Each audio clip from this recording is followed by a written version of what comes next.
فقر شبیری۔ حضور نبی کریم صلی اللہ علیہ وآلہ وسلم کو اللہ عز و جل نے نبوت اور رسالت کا آخری پیغمبر بنا کر مبعوث فرمایا۔ آپ صلی اللہ علیہ وآلہ وسلم پر نبوت کا اتمام ہوا تو دین محمدی صلی اللہ علیہ وسلم کے اتمام کی ایک نئی جہت متعین ہو گئی۔ رسالت اور نبوت کے آخری درخشندہ ستارے نے عظیم فریضہ نبوت کے باب کو مکفل بند فرما دیا۔ ختم نبوت کے ابدی فیضان نے فقر محمدی صلی اللہ علیہ وآلہ وسلم کے باب کو قیامت تک طالبین و سالکین کے لیے کشادہ فرما دیا۔ فقر حقیقی کے اس منہج میں اعلیٰ انسانی اخلاق، اقدار، حکمت، آداب، معاشرت، الہامی و قرآنی اصول و ضوابط پر عمل واضح اور نمایاں پہلو کے طور پر دیکھا جا سکتا ہے۔ دور خلافت میں ملت اسلامی اگرچہ مختلف چیلنجز سے نبر آزما رہی، مگر نبوت اور رسالت کے تعلق، نسبت اور فراست باطنیہ نے دینی، مذہبی، سیاسی، سماجی اور معاشرتی استحکام کو قابل قدر فروغ دیا، جس کے نظائر ہمیں صحابہ اکرام اور اہل بیت نبوت رضی اللہ عنہم کی بے مثال و لازوال قربانیوں سے ملتے ہیں۔ جبکہ ملوکیت میں جب مادیت اور عیش پسندی نے زور پکڑا تو عالم اسلام میں روحانی اقدار اور عقائد بتدریج زوال پذیر ہوئے، اور جس فکر سے فتنہ و فساد نے جنم لیا، جس کے نتیجے میں مذہب اور سماج کو جدا کر کے فرقہ پسندی اور طبقاتی گروہ بندی میں منقسم کر دیا، خاندان اہل بیت قرآن مجید اور سنت مبارکہ کے عملی پیکر اور سراسر وحدت کے علمبردار تھے اور ہیں، اور اس کی وجہ یہ ہے کہ امام علی مقام سیدنا حضرت امام حسین رضی اللہ عنہ کو نبوت کے ازلی فیض سے فقر بطور ورثہ ملا، جیسا کہ حضور نبی کریم صلی اللہ علیہ وآلہ وسلم نے ارشاد فرمایا، حسین منی وانا من حسین، حسین مجھ سے ہے اور میں حسین سے ہوں۔ امام علی مقام سیدنا حضرت امام حسین رضی اللہ عنہ کا علو مرتبط ایک جہت سے نسبت محمدی صلی اللہ علیہ وسلم سے ہے تو دوسری طرف اولاد مرتضیٰ و نور نظر سیدہ زہرا سلام اللہ علیہا ہے۔ فقر شبیری فی الحقیقت فقر محمدی صلی اللہ علیہ وآلہ وسلم کا تسلسل ہے۔ شہادت عظمیٰ کے ساتھ ہی ظہور فقر کی پہلی کرن نوک سنان پر تلاوت قرآن پاک آپ ہی کی انفرادیت ہے۔ کیا عظمت ہے اس ہستی کی جن پہ آ کر سب اصول و قانون اور ضابطے ٹھہر جاتے ہیں۔ آپ ایسے امتیازی اوصاف و کمالات سے نوازے جاتے ہیں کہ دنیا ورطہ حیرت میں چلی جاتی ہے کہ بیٹا تو باپ دادا کی اولاد قرار پاتا ہے، مگر نواسا نانا جان سے کیسے منسوب ہوا؟ تو قرآن کریم نے اس بات کو یوں ذکر فرمایا کہ اگر بات نور کے ظہور کی ہو یا فقر کے اتمام کی تو وہاں معاملہ مخلوق کی بجائے خالق کی طرف سے تائید اور تصدیق سے جا ملتا ہے۔ ارشاد باری تعالی ہے، آپ ان سے فرما دیں کہ آؤ ہم بلائیں اپنے بیٹے اور تمہارے بیٹے، اور اپنی عورتیں اور تمہاری عورتیں، اور اپنی جانیں اور تمہاری جانیں، پھر مباہلہ کریں تو جھوٹوں پر اللہ کی لعنت ڈالیں۔ وہ نفوس قدسیہ جن کا انتخاب قرآن کریم اور سنت مبارکہ سے نمایاں ہے، ان کے بارے میں حضرت جابر رضی اللہ عنہ فرماتے ہیں، انفسنا سے مراد رسول اللہ صلی اللہ علیہ وآلہ وسلم اور حضرت علی رضی اللہ عنہ ہیں،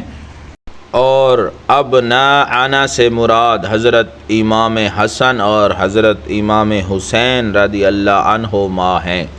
اور نساءنا سے مراد حضرت فاطمہ الزہرا رضی اللہ عنہا ہیں۔ حضرت سعد بن ابی وقاص رضی اللہ عنہ فرماتے ہیں، جب اللہ تعالیٰ نے یہ آیت مبارکہ نازل فرمائی تو رسول اللہ صلی اللہ علیہ وآلہ وسلم نے حضرت علی اور حضرت فاطمۃ الزہرا اور امام حسن اور امام حسین رضی اللہ عنہم کو بلایا اور فرمایا، اے اللہ یہ سب میرے اہل ہیں۔ گویا کہ حضرت امام علی مقام کو قرآن کریم نے ابناءنا کے ضمن میں فرزند رسول صلی اللہ علیہ وآلہ وسلم پکارا ہے۔ حقیقت تو یہ ہے کہ پنجتن پاک سے جڑی نسبت نور نبوت کی لڑی میں پروئی ہوئی تسبیح کے وہ دانے ہیں جو ہر کسی کا نصیبہ نہیں ہوتے۔ نور ازلی کا فیضان انہی کی ذوات قدسیہ سے منسلک نظر آتا ہے۔ والدین کا انتخاب ہو چاہے اسماء کی تجویز، خاص نفوس قدسیہ محض حسن اتفاق ہی نہیں بلکہ حسن انتخاب ہوا کرتے ہیں۔ جیسا کہ امام علی مقام رضی اللہ عنہ کا ظہور فرما ہونا مقصود ٹھہرا تو آپ کے والدین کا انتخاب بھی خالق لم یزل نے فرمایا اور اپنے حبیب مکرم صلی اللہ علیہ وآلہ وسلم کو حکم فرمایا، جیسا کہ حضرت عبداللہ ابن مسعود رضی اللہ عنہ سے روایت ہے کہ رسول اللہ صلی اللہ علیہ وآلہ وسلم نے فرمایا، بے شک اللہ تعالیٰ نے مجھے حکم خاص فرمایا کہ میں فاطمۃ الزہرا سلام اللہ علیہ کا نکاح علی المرتضیٰ سے کر دوں۔ حسنین کریمین کے نام حسن انتخاب۔ روایات میں جھانکنے سے واضح ہوتا ہے کہ فقر شبیری محض اتفاقی نہیں بلکہ تخلیق روح سے ظہور بدن تک کا سارا سفر حسن انتخاب سے طے ہوتا ہے۔ ولادت کے ساتھ ہی جنتی جوانوں کی سرداری کا شرف بھی بخش دیا گیا اور اس کے ساتھ ہی شہادت عظمیٰ جیسی نعمت کی بشارت بھی عطا کر دی گئی۔ حضرت علی رضی اللہ عنہ فرماتے ہیں، جب حسن رضی اللہ عنہ کی ولادت ہوئی تو ان کا نام حمزہ رکھا اور جب حسین رضی اللہ عنہ کی ولادت ہوئی تو ان کا نام اپنے چاچا کے نام پہ جعفر رکھا۔ بس مجھے رسول اللہ صلی اللہ علیہ وآلہ وسلم نے طلب فرمایا اور فرمایا کہ مجھے حکم دیا گیا ہے کہ میں ان دونوں کے نام تبدیل کروں، تو میں نے عرض کی اللہ و رسولہ عالم، تو آپ صلی اللہ علیہ وآلہ وسلم نے دونوں کے نام حسن اور حسین رضی اللہ عنہما رکھے۔ یاد رہے بچپن میں جنتی جوانوں کے سردار ہونے کی بشارت بھی فقر شبیری کا وہی تسلسل ہے جسے آپ کی ولادت سے پہلے والدین کا انتخاب اور ولادت کے ساتھ نام مبارک کا انتخاب اور شہادت سے 50 برس قبل شہادت کی خبر اور قیامت کے برپا ہونے اور دخول جنت سے ہزاروں برس پہلے جنتی جوانوں کی سرداری کا یہ عظیم مصداع بھی دولت فقر اور فیضان فقر کے ظہور کی وہی حقیقت ہے جسے حسن منی و انا من حسین میں واضح کیا گیا ہے۔ حضرت ابو سعید خدری رضی اللہ عنہ سے روایت ہے کہ رسول اللہ صلی اللہ علیہ وآلہ وسلم نے ارشاد فرمایا کہ حسن اور حسین رضی اللہ عنہما جنتی جوانوں کے سردار ہیں۔ حسین منی اور الفقر منی، حسین مجھ سے اور میں حسین سے ہوں۔ اللہ تعالیٰ اس سے محبت کرتا ہے جو حسین سے محبت کرتا ہے۔ الغرض امام علی مقام سیدنا امام حسین رضی اللہ عنہ میں وہ تمام خوبیاں، حسن اور جمال موجود ہیں جو آقا کریم صلی اللہ علیہ وآلہ وسلم میں تھیں۔ آقا کریم صلی اللہ علیہ وآلہ وسلم کے فضائل و کمالات کا ظہور امام علی مقام رضی اللہ عنہ کے وجود مبارک سے ہو رہا ہے۔ ہر دور میں عاشقان مصطفیٰ صلی اللہ علیہ وآلہ وسلم اور محبان اہل بیت نے محبت اور مودت نواس رسول صلی اللہ علیہ وسلم جگر گوشہ بطول رضی اللہ عنہ سے علم و حکمت، ورع و تقوی، عشق و معرفت کے ساتھ ساتھ حمیت اور غیرت اور شجاعت و بہادری اور بالخصوص فقر و عرفان کی وہ دولت پائی جس کی مثال نہیں ملتی۔ صوفیہ کرام نے اس مشن پر اپنی کاوش جاری رکھی اور عشق مصطفیٰ صلی اللہ علیہ وآلہ وسلم سے لبریز فکر کو بطور تلقین طالبان مولا اور سالکین کے سینوں میں منتقل کرتے رہے۔ علامہ محمد اقبال اس فکر کی نشاندہی کرتے ہوئے فرماتے ہیں: ہر کے عشق مصطفیٰ سامان اوست، بحر و بر در گوشا دامان اوست۔ جس کے پاس عشق مصطفیٰ صلی اللہ علیہ وآلہ وسلم کا سامان موجود ہو، کائنات کی ہر خشک و تر چیز سمٹ کر اس کے دامان میں آ جاتی ہے۔ دور حاضر میں فقر شبیری سے نسبت کے تقاضوں کی جب ہم بات کرتے ہیں تو ہم پہ یہ لازم ہے کہ ہم گفتار کے غازی بننے کی بجائے رسم شبیری کو ادا کرنے کے لیے میں اور آنا کا خول اتار کر 2 رکعت کے امام کی بجائے قوموں کی امامت کا فریضہ سر انجام دیں۔ اقبال کے بقول امت کو فی سبیل اللہ فساد کی بھول بھلائیوں میں بھٹکنے کی بجائے فقر کی نگہبانی کرنی چاہیے۔ آپ کو محض مظلوم بنا کر پیش کرنے کی بجائے آپ کی جرت اور بہادری، ہمت و حوصلہ، صبر و استقلال، غیرت و حمیت، دشمن کے مد مقابل ڈٹ جانا، نہ جھکنا، نہ بکنا اور آپ کی استقامت کو اپنا کر معاشرے میں ایک عملی نمونہ قائم کریں۔ فقر شبیری دراصل فقر محمدی صلی اللہ علیہ وآلہ وسلم کے جلال و جمال کا آئینہ دار ہے، جس میں قرآن و سنت، منشاء خداوندی، رضائے الہی اور مزاج دین مصطفی صلی اللہ علیہ وآلہ وسلم کا